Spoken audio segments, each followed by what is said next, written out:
नमस्कार। आज हम श्रीमद् भगवद गीता के चौथे अध्याय में गहरे उतर रहे हैं। अध्याय का नाम है ज्ञान कर्म संन्यास योग। हाँ, ज्ञान कर्म और संन्यास का योग। और हमारी चर्चा का आधार है धर्मेंद्र भाटिया की टीका गीता 4 एक व्यावहारिक मार्गदर्शिका। हम इसके कुछ अंशों को देखेंगे। बिल्कुल, हमारा इरादा है इस अध्याय की मुख्य बातों को समझना, जैसे ये दिव्य ज्ञान आखिर है क्या, कर्म और अकर्म का असली मतलब, सही। कर्म फल त्याग और ये अवतार वाली बात, ये सब क्या है। हाँ, ये बहुत महत्वपूर्ण विषय है इसमें। और सबसे बड़ी बात कि ये हजारों साल पुरानी बातें, खासकर अपना कर्तव्य निभाने और किसी चीज से ना बंधने की सीख आज की भागदौड़ भरी जिंदगी में कैसे लागू होती हैं। यही इसकी प्रासंगिकता है। शुरुआत एक बहुत ही दिलचस्प बात से करते हैं। सोचिए जरा, कुरुक्षेत्र का मैदान है, युद्ध का माहौल, और श्री कृष्ण अर्जुन को एक बहुत ही पुराना गूढ़ रहस्य बता रहे हैं। चलिए इसी को समझने की कोशिश करते हैं। जरूर। तो श्री कृष्ण क्या कहते हैं? वो कहते हैं कि ये अविनाशी योग, ये ज्ञान उन्होंने सबसे पहले सूर्यदेव विवस्वान को सिखाया था। हाँ, विवस्वान जो खुद ही जीवन ऊर्जा के स्रोत हैं। फिर विवस्वान ने इसे अपने पुत्र मनु को दिया, और मनु ने इक्ष्वाकु को। मतलब ये ज्ञान सृष्टि की शुरुआत से ही है। और सूर्य का उदाहरण कितना सटीक है यहाँ। कैसे? देखिए ना, सूर्य बिना रुके, बिना थके, बिना किसी फल की इच्छा के अच्छा, सबको एक समान रोशनी और गर्मी देता है, कोई भेदभाव नहीं। हाँ ये तो है, अपने कर्तव्य का अद्भुत पालन। बिल्कुल। और ये ज्ञान इसी तरह पीढ़ी दर पीढ़ी आगे बढ़ता रहा राजर्षियों के माध्यम से। लेकिन जैसा श्री कृष्ण आगे कहते हैं, समय के साथ ये गहरा ज्ञान लोगों के बीच से एक तरह से खो गया। हाँ, लुप्त हो गया। और ये बात हमें याद दिलाती है कि जो हमारे प्राचीन ग्रंथ हैं, उन्हें सिर्फ पढ़ लेना काफी नहीं है। सही कहा। उनके असली अर्थ को बार बार समझने की, आज के संदर्भ में देखने की जरूरत पड़ती है।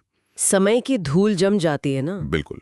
और सूर्य वाले उदाहरण से जो सीधी बात निकल कर आती है वो यही है शायद, बिना अपेक्षा के, बिना थके और बिना भेदभाव के अपना काम करते रहना। हाँ। और यही तो गीता का सार लगता है मुझे। 3 मुख्य बातें, समत्व भाव यानी हर स्थिति में एक जैसा रहना। हाँ। फिर निष्काम कर्म, फल की चिंता छोड़कर कर्म करना। और स्वधर्म पालन, हाँ, मतलब जो अपना कर्तव्य है उसे पूरी निष्ठा से निभाना। ये 3 स्तंभ है। बिल्कुल। लेकिन तभी अर्जुन के मन में एक सवाल आता है, और ये सवाल तो किसी के भी मन में आ सकता है। क्या सवाल? वो पूछते हैं, कृष्ण आपका जन्म तो अभी हुआ है, कुछ समय पहले। हाँ। और सूर्य देव तो सृष्टि के आरंभ से हैं, तो मैं ये कैसे मान लूं कि आपने ही उन्हें ये ज्ञान दिया था? बहुत ही स्वाभाविक और तार्किक प्रश्न है ना? हाँ। तो श्री कृष्ण इसका जवाब देते हैं। वो कहते हैं कि अर्जुन, तुम्हारे और मेरे दोनों के ही बहुत से जन्म हो चुके हैं। अच्छा। फर्क सिर्फ इतना है कि मुझे वो सब याद हैं, तुम्हें नहीं। ओह। और यहीं वो अपनी योग माया शक्ति का जिक्र करते हैं। योग माया वो क्या है? वो उनकी दिव्य शक्ति है, जिसके द्वारा वे, जो असल में अजन्मे हैं, अविनाशी हैं, वो इस दुनिया में रूप लेकर प्रकट होते हैं अपनी इच्छा से। अच्छा, और फिर वो ये भी बताते हैं कि भगवान अवतार लेते कब और क्यों हैं? वो प्रसिद्ध श्लोक है ना? हाँ, यदा यदा ही धर्मस्य। हाँ, यदा यदा ही धर्मस्य ग्लानिर्भवति भारत अभ्युत्थानो अधर्मस्य तदात्मानं सृजाम्यहम्। बिल्कुल। जब जब धर्म की हानि होती है, अच्छाई कमजोर पड़ती है और अधर्म यानी बुराई बढ़ने लगती है, तब तब मैं स्वयं को प्रकट करता हूँ। हाँ, पर क्यों? अगले श्लोक में बताते हैं। परित्राणाय साधूनां विनाशाय च दुष्कृतां धर्म संस्थापनार्थाय संभवामि युगे युगे। सही। अच्छे लोगों की रक्षा के लिए, बुरे कर्म करने वालों के विनाश के लिए और धर्म को यानी नैतिक व्यवस्था को फिर से स्थापित करने के लिए मैं हर युग में जन्म लेता हूँ। तो ये है अवतार का कारण। हाँ। और यहाँ एक और दार्शनिक प्रश्न उठता है, क्या ईश्वर साकार हैं या निराकार? उनका कोई रूप है या नहीं? हाँ, ये बहस तो हमेशा चलती है। भाटिया जी की टीका में इस पर एक अच्छा तर्क दिया है। वो कहते हैं कि अगर ईश्वर इतना विशाल ब्रह्मांड बना सकते हैं, तो क्या वे अपनी इच्छा से कोई रूप धारण नहीं कर सकते? उनकी शक्ति को हम सीमित क्यों समझें? बात तो सही है। वे निराकार भी हैं, पर जरूरत पड़ने पर साकार भी हो सकते हैं। इसीलिए सगुण उपासना यानी रूप के साथ भक्ति, और निर्गुण ध्यान यानी बिना रूप के चिंतन, हाँ, दोनों ही मार्ग मान्य हैं। और श्री कृष्ण कहते हैं कि जो उनके इस दिव्य जन्म और कर्म के रहस्य को तत्व से जान लेता है, तो क्या होता है? वो शरीर छोड़ने के बाद फिर जन्म नहीं लेता। वो मुझ में ही मिल जाता है, उसे मुक्ति मिल जाती है। वाह, मतलब जन्म मृत्यु के चक्र से मुक्ति। हाँ बिल्कुल। फिर श्री कृष्ण पुराने समय के भक्तों का उदाहरण देते हैं, इनका जो आसक्ति, भय और क्रोध इन सब से पूरी तरह मुक्त हो गए थे और ज्ञान रूपी तप से पवित्र होकर वे ईश्वर के स्वरूप को ही प्राप्त हो गए। उन्हें ज्ञान तपसा पूता कहा गया है। ज्ञान की अग्नि में तप कर शुद्ध हुए। बहुत सुंदर। और इसी से जुड़ा 11वां श्लोक है जो बहुत महत्वपूर्ण है। कौन सा? ये यथा माम प्रपद्यन्ते तांस तथैव भजाम्यहम् मम वर्तमानुवर्तन्ते मनुष्याः पार्थ सर्वशः।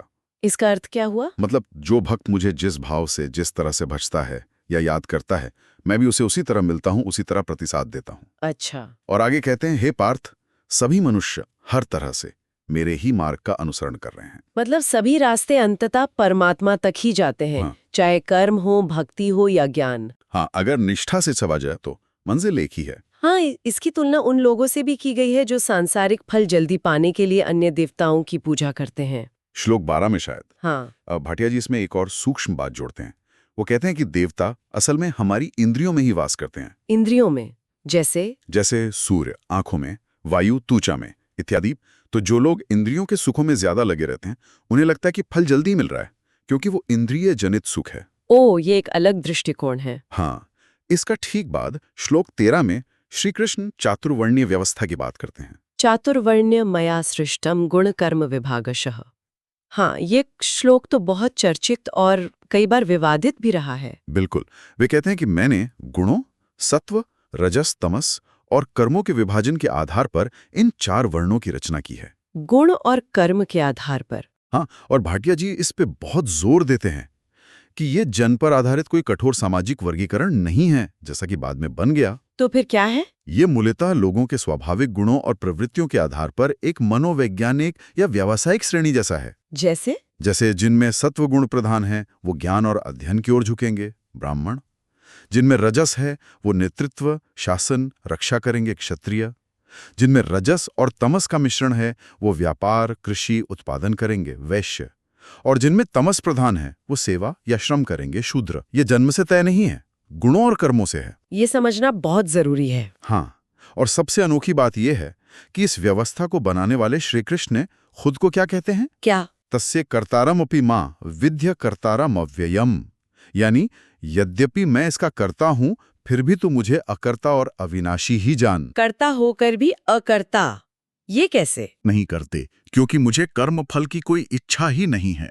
यही निष्काम कर्म है। बिल्कुल, यही निष्काम कर्म का सिद्धांत है। और जो इस रहस्य को समझ लेता है वो भी कर्म करते हुए फलों की इच्छा न रखकर भगवान की तरह ही कर्म के बंधन से मुक्त हो जाता है। तो कर्म करना नहीं छोड़ना है, बस फल की इच्छा छोड़नी है। सही पकड़ा। इसीलिए वे कहते हैं कि पूर्व काल में भी मोक्ष की इच्छा रखने वालों ने इसी तरह कर्म किया है। लेकिन ये कर्म, अकर्म, विकर्म, ये समझना आसान नहीं लगता। हाँ, श्री कृष्ण खुद कहते हैं श्लोक 16 में, किम कर्म किम अकर्म एति कवयोप्यत्र मोहितः। कर्म क्या है और अकर्म क्या है, इस विषय में बुद्धिमान लोग भी मोहित हो जाते हैं, भ्रमित हो जाते हैं। तो फिर कैसे समझें? वे कहते हैं कि मैं तुम्हें वो कर्म तत्व समझाऊंगा जिससे जानकर तुम अशुभ यानी बंधन से मुक्त हो जाओगे। कर्म को, अकर्म को और विकर्म को ठीक से जानना चाहिए, क्योंकि कर्म की गति गहन है। और यहीं पर वो सबसे गहरा श्लोक आता है, श्लोक 18। हाँ बिल्कुल। कर्मण्य कर्म यह पश्येत अकर्मणि च कर्म यह सबुद्धिमान मनुष्येषु सयुक्तः कृत्स्न कर्म कृत। इसका मतलब क्या है? कर्म में अकर्म देखना और अकर्म में कर्म देखना। ये थोड़ा समझने वाला है। देखिए, जब कोई व्यक्ति कर्तापन के अहंकार, मैं कर रहा हूं, और फल की आसक्ति के बिना कर्म करता है, तो उसका वो कर्म ऊपरी तौर पर कर्म होते हुए भी बंधन नहीं पैदा करता। वो अकर्म के समान मुक्त है।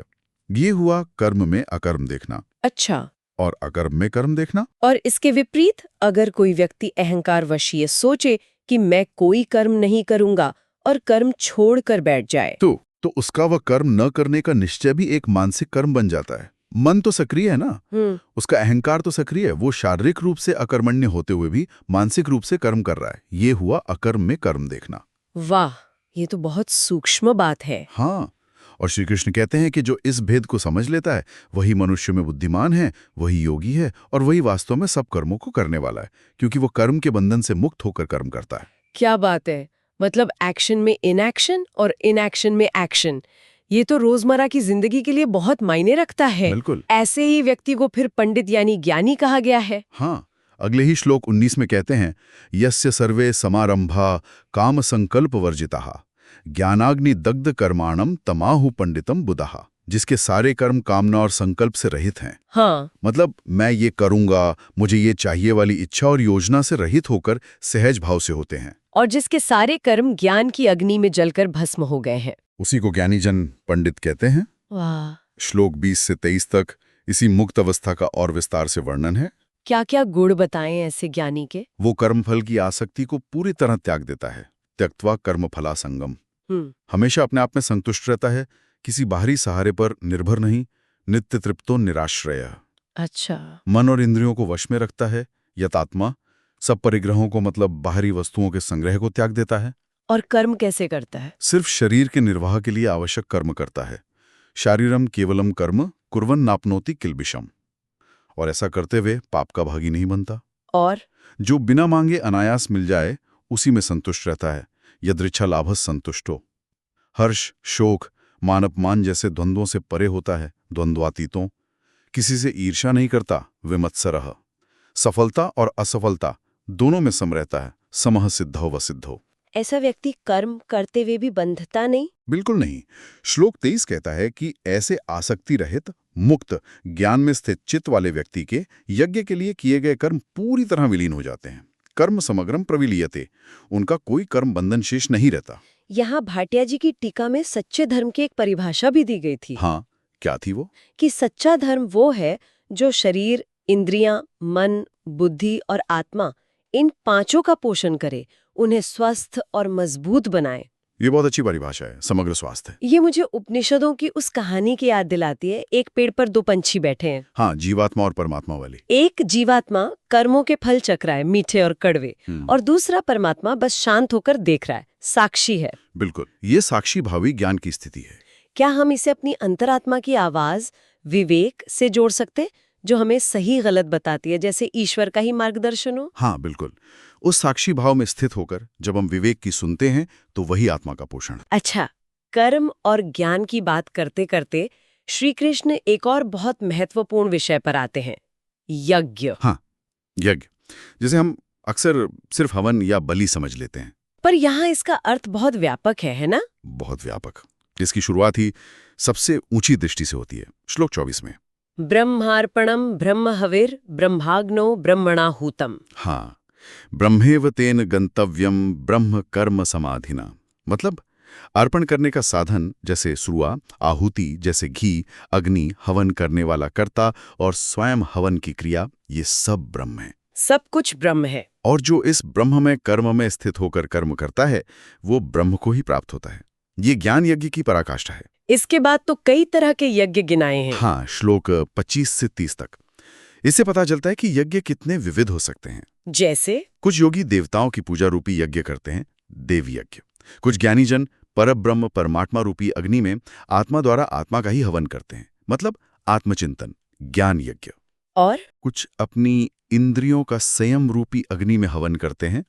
कुछ शब्दादि विषयों को इंद्रिय रूपी अग्नि में हवन करते हैं, विषयों का त्याग। मतलब अपनी इंद्रियों और उनके विषयों को नियंत्रित करना भी यज्ञ है। हाँ, फिर कुछ योगी समस्त इंद्रियों और प्राणों की क्रियाओं को आत्मसंयम योग रूपी अग्नि में हवन करते हैं, ध्यान और समाधि। और भी है? हाँ, द्रव्य यज्ञ, दान पुण्य, तपो यज्ञ, तपस्या, कष्ट सहना, योग यज्ञ, अष्टांग योग आदि, स्वाध्याय यज्ञ, शास्त्रों का अध्ययन, ज्ञान यज्ञ, ज्ञान चर्चा, ये सब यज्ञ हैं। कठोर व्रतों का पालन करने वाले भी यज्ञ करते हैं। प्राणायाम परायण योगी अपान में प्राण का और प्राण में अपान का हवन करते हैं। इतने सारे यज्ञ, इन सब का फल क्या है? इन यज्ञों द्वारा पापों का नाश होता है। ये सभी यज्ञ करने वाले पाप मुक्त हो जाते हैं। और श्लोक 31 कहता है कि यज्ञ से बचे हुए अमृत का भोग करने वाले योगी सनातन पर ब्रह्म परमात्मा को प्राप्त होते हैं। हाँ, और जो यज्ञ नहीं करता उसके लिए तो ये लोक भी सुखदायक नहीं है, तो परलोक कैसे होगा? नायम लोकोस्त्ययज्ञस्य कुतोन्यः कुरु सत्तमा। मतलब जीवन में शांति और उन्नति के लिए किसी न किसी रूप में यज्ञ करना आवश्यक है। बिल्कुल, यज्ञ सिर्फ एक कर्मकांड नहीं, जीवन जीने की एक शैली है, एक समर्पण है। हाँ। और इन सब यज्ञों में श्रेष्ठ कौन सा है, ये श्लोक 33 में स्पष्ट किया है। श्रेयान् द्रव्यमयाद् यज्ञात् ज्ञान यज्ञः परन्तपा सर्वं कर्मखिलं पार्थ ज्ञाने परिसमाप्यते। हाँ, हे परंतप अर्जुन, द्रव्यमय यज्ञ की अपेक्षा ज्ञान यज्ञ अत्यंत श्रेष्ठ है, क्योंकि जितने भी कर्म हैं वे सब के सब ज्ञान में ही समाप्त होते हैं। ज्ञान ही अंतिम लक्ष्य है। हाँ, क्योंकि ज्ञान से ही कर्मों का रहस्य और उनसे मुक्ति का मार्ग समझ आता है। तो फिर ये परम श्रेष्ठ ज्ञान मिलेगा कैसे? इसका रास्ता भी बताया है। हाँ, श्लोक 34 में तद्विद्धि प्रणिपातेन परिप्रश्नेन सेवया उपदेक्षन्ते ते ज्ञानम ज्ञानिनो तत्वदर्शिनः। उस ज्ञान को तत्वदर्शी ज्ञानियों के पास जाकर समझो। उनको भली भांति दंडवत प्रणाम करने से, प्रणिपातेन उनकी सेवा करने से, सेवया और कपट छोड़कर सरलतापूर्वक प्रश्न करने से, परिप्रश्नेन वे तुम्हें उस तत्व ज्ञान का उपदेश देंगे। गुरु की शरण में जाना होगा, विनम्रता से, सेवा भाव से और जिज्ञासा से। बिल्कुल। ये ज्ञान प्राप्ति का पारंपरिक और प्रमाणिक मार्ग है। और इस ज्ञान को पाने का परिणाम क्या होगा? श्लोक 35 में कहते हैं, यज्जात्वा न पुनर्मोहमेवं यास्यसि पांडव। जिसे जानकर तुम फिर कभी इस प्रकार मोह को प्राप्त नहीं होगे। और ये न भूतान्न शेषेण द्रक्ष्यस्यात्मन्यथो मयि। और जिस ज्ञान के द्वारा तुम संपूर्ण प्राणियों को पहले अपने में और फिर मुझ परमात्मा में देखोगे, मतलब एकता का अनुभव होगा, भेदभाव मिट जाएगा। ये तो बहुत ऊंची अवस्था है। हाँ, और ये ज्ञान इतना शक्तिशाली है, श्लोक 36-37, कि यदि तुम सब पापियों से भी अधिक पापी हो तो भी तुम ज्ञान रूपी नौका द्वारा निस्संदेह संपूर्ण पाप समुद्र को अच्छी तरह तर जाओगे। ज्ञानप्लवेनेव वृजनम संतरिष्यसि। ज्ञान एक नाव की तरह है। हाँ, और जैसे प्रज्वलित अग्नि ईंधनों को भस्म कर देती है, वैसे ही ज्ञान रूपी अग्नि संपूर्ण कर्मों को भस्म कर देती है। ज्ञान अग्नि ही सर्व कर्माणि भस्मसात् कुरुते तथा। मतलब कर्मों के बंधन से मुक्ति दिला देती है। सही। इसीलिए श्लोक 38 में कहा, नहीं ज्ञानेन सदृशम पवित्रम इह विद्यते। इस संसार में ज्ञान के समान पवित्र करने वाला निस्संदेह कुछ भी नहीं है। बिल्कुल। और ये ज्ञान मिलता कैसे है? क्या ये कहीं बाहर से आता है? श्लोक कहता है, तत्स्वयं योग संसिद्ध कालेणात्मनि विन्दति। उस ज्ञान को कर्म योग के द्वारा जिसकी अंतरात्मा शुद्ध हो गई है, ऐसा योगी समय आने पर अपने आप ही आत्मा में प्राप्त कर लेता है। मतलब ये अंदर से ही प्रकट होता है जब पात्रता आ जाती है। हाँ, लेकिन पात्रता के लिए कुछ गुण आवश्यक हैं। श्लोक 39। श्रद्धावान लभते ज्ञानम तत्परा संयमतेन्द्रियः। हाँ? श्रद्धा रखने वाला श्रद्धावान, तत्पर यानी साधना में लगा रहने वाला तत्परः, और जिसकी इंद्रियां संयमित हैं संयतेन्द्रियः, ऐसा पुरुष ही ज्ञान को प्राप्त होता है। और ज्ञान प्राप्त करके ज्ञानम लब्ध्वा पराम शांतिमचिरेणाद् गच्छति। ज्ञान को प्राप्त होकर वो तत्काल ही परम शांति को यानी मोक्ष को प्राप्त हो जाता है। इसके विपरीत क्या होता है? अगर श्रद्धा ना हो, संशय हो तो? श्लोक 40 इसका जवाब देता है, अज्ञश्चा श्रद्धानश्च संशयात्मा विनश्यति। विवेकहीन, श्रद्धा रहित और संशय युक्त मनुष्य परमार्थ से भ्रष्ट हो जाता है, उसका विनाश हो जाता है। विनाश मतलब वो शांति और मुक्ति के मार्ग से भटक जाता है। नायम लोकोस्ति न परो न सुखम संशयात्मनः। ऐसे संशय करने वाले के लिए न ये लोक है, न परलोक और न ही सुख। वो हमेशा दुविधा में ही रहता है। संशय बहुत बड़ी बाधा है। हाँ, इसीलिए श्री कृष्ण अर्जुन से कहते हैं श्लोक 42 के अंत में कि अपने हृदय में स्थित इस अज्ञान जनित संशय को ज्ञान रूपी तलवार से काटकर चित्वेनम संशयम, समत्व रूप योग में स्थित हो जाओ, योगमास्तिष्ठ। और अध्याय के अंत में वे अर्जुन को क्या करने के लिए कहते हैं? श्लोक 41 में पहले बताते हैं कि जिसने कर्मयोग विधि से समस्त कर्म परमात्मा को अर्पण कर दिए हैं और जिसने ज्ञान द्वारा संशयों का नाश कर दिया है, ऐसे आत्मज्ञानी पुरुष को कर्म नहीं बांधते। और फिर अर्जुन को सीधा आदेश। हाँ, श्लोक 42 के अंत में तस्माद् अज्ञान संभूतम हृत्स्थम ज्ञानासीनात्मना चित्वेनम संशयम योगमास्तिष्ठोत्तिष्ठ भारत। इसीलिए हे भारत, उठो, ज्ञान की तलवार से संचय को काटो, योग में स्थित हो जाओ और युद्ध के लिए खड़े हो जाओ। उत्तिष्ठ भारत। तो ये था अध्याय 4 का सार। हाँ, एक बहुत ही गहन और प्रेरणादायक अध्याय। अगर हम मुख्य बातों को दोहराएं तो हमने इस ज्ञान की शाश्वत परंपरा देखी। हाँ, सूर्य से लेकर अब तक अवतार की अवधारणा को समझा, क्यों और कब भगवान प्रकट होते हैं, कर्म अकर्म और विकर्म का भेद जानना और निष्काम कर्म का महत्व, कर्म में अकर्म और अकर्म में कर्म देखना, विभिन्न प्रकार के यज्ञों को समझा और उनमें ज्ञान यज्ञ की श्रेष्ठता। हाँ, कि सभी कर्म ज्ञान में ही समाप्त होते हैं। और अंत में ज्ञान प्राप्ति का मार्ग, उसकी महिमा और संशय निवारण में उसकी शक्ति। बिल्कुल। और वो 3 मूल सिद्धांत तो बार बार सामने आते रहे, समत्व भाव, निष्काम कर्म और स्वधर्म पालन।